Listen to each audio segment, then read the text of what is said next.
Hi, welcome to Grandma Lillian's Kitchen. Today I'm going to be making a sweet potato and orange casserole. I found a page from a honey cookbook in Grandma's recipes. Just a page though. I have no other information on the book. There's no indication of the title or year or anything. But it calls for 6 cooked and sliced sweet potatoes, a 1/4 cup of butter, 2 small oranges, a 1/2 cup of honey, a 1/2 cup of orange juice, and a 1/4 cup of breadcrumbs. And so what I did, the easiest way to cook the sweet potatoes, in my opinion, and again, I used normal potato-sized potatoes, not the monster sweet potatoes that we can sometimes get here in the South. Poked holes in it, wrapped it in a damp paper towel, and put it in the microwave. Now my microwave has a sensor cook on it, so if you have a sensor cook on your microwave, that's probably the easiest way to do the sweet potatoes, or any potato really. But if not, just wrap it in the damp paper towel and put it in for about 8 minutes. And then, if it feels soft, it's probably cooked well enough. And then all I did was let them cool down and peel the skins off. They're a lot easier to peel when they're cooked and cooled. And so I'll do that with this potato now. This is my number 6. And this is not cooperating with me, but that's all right. The rest of them did fine. I cut the potatoes about a 1/2 inch thick, and I sliced the oranges about a 1/4 inch thick. Now it says leave the peel on the oranges. And I think the oil in the orange peel is going to impart a really nice citrusy flavor.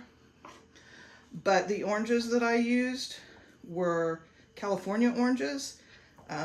My suggestion would be to use the Florida oranges or juice oranges with a thinner peel, because you'll have a lot less pith. See, there's a good bit of pith on here, and that's the white part. And unfortunately, I think that's going to impart a bitter flavor, but we'll see. So,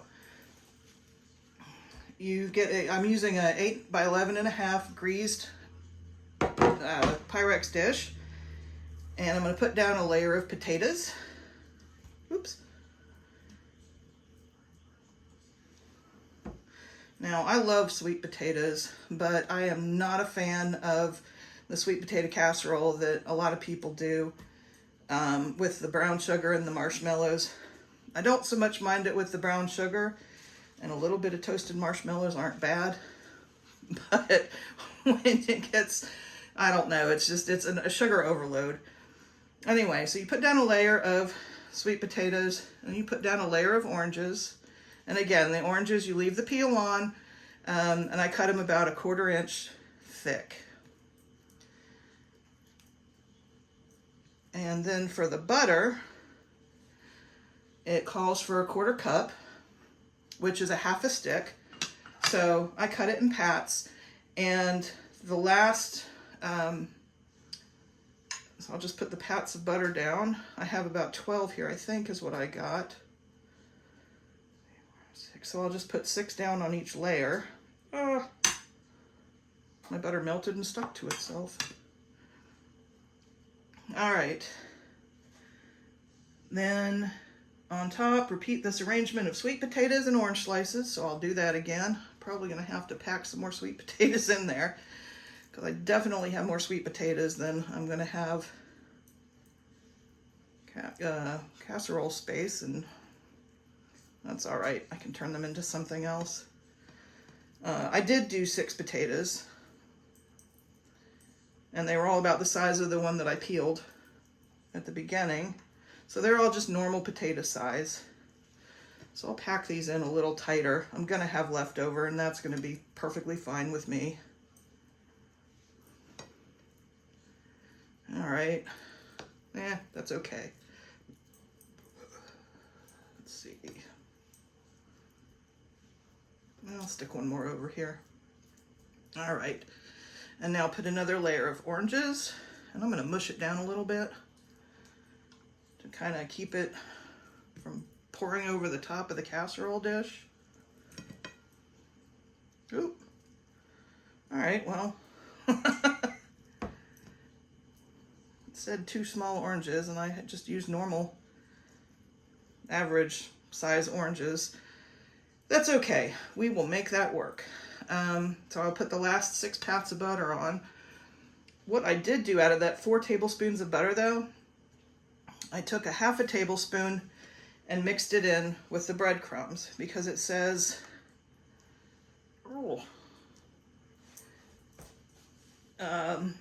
mix honey and orange juice, pour over all, cover with buttered breadcrumbs. So it says cover with buttered breadcrumbs. So my breadcrumbs were not buttered.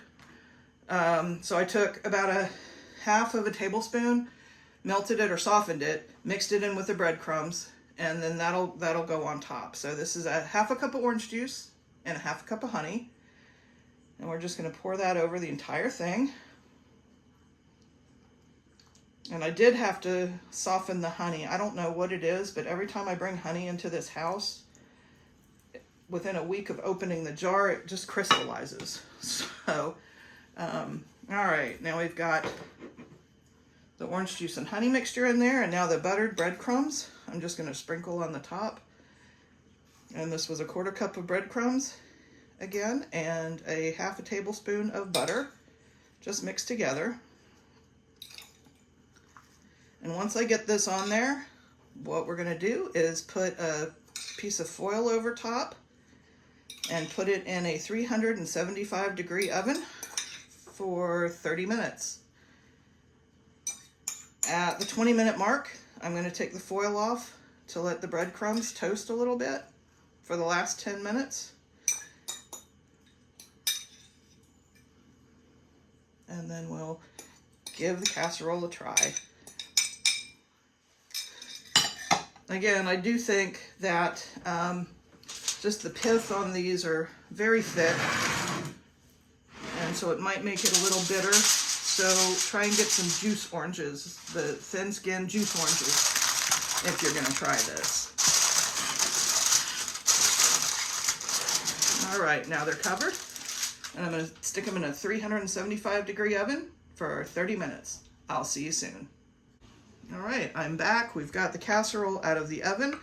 I'm a little disappointed in the breadcrumbs. It could be because I used panko crumbs.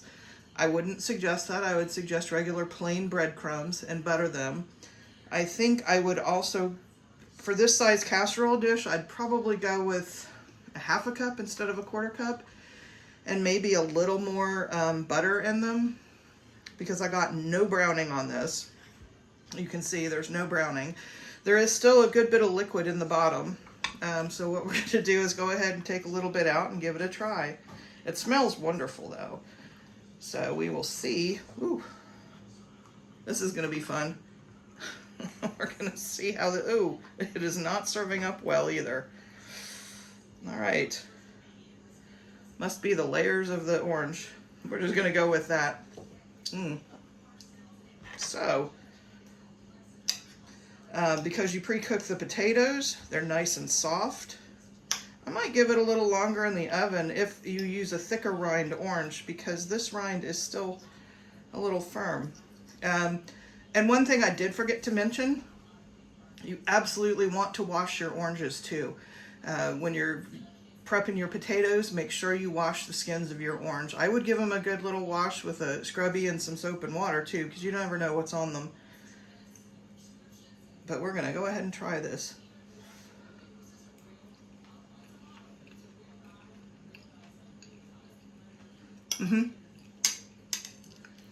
I was afraid that thick pith would give it a little bit of a bitter taste, and it has, but it is still really flavorful and very good. If you use a Florida juice orange with a very thin skin and the thin pith, I think you'll get a better result. Also use, I would suggest using plain breadcrumbs and a little more butter in the breadcrumbs. So go ahead and use the whole 1/4 cup of butter in little pats on your potatoes and oranges, and then use maybe a tablespoon of butter with a half a cup of breadcrumbs. That's what I would suggest.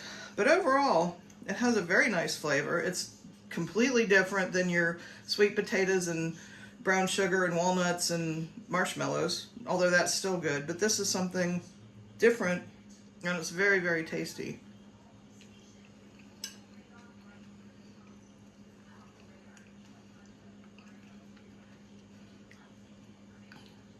I like it. You might not. But again, this is something I've never tried before.